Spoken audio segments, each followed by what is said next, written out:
Assalamualaikum warahmatullahi wabarakatuh. Sampurasun. Wilujeng enjing kanggo pemirsa sadayana simkuring jadi dina waktos ieu bade ngadugikeun sawarta-warta anu kantos kajantenan dina samingon kapengker. Ieu anu kahiji.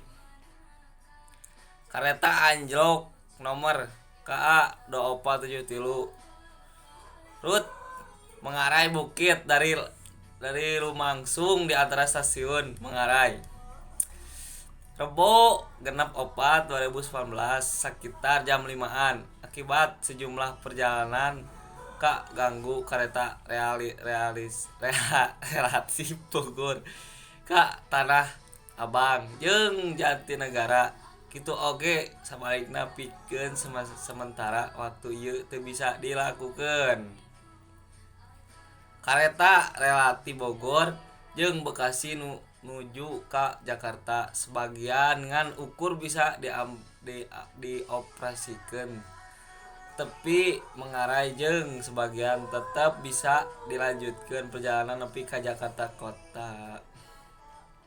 Pikeun nu ngagunakeun jasa anu embungeun nonggaan bisa ngalakukeun tiket di loket stasiun jeung dipenta ngagunakeun model transportasi jeung lain.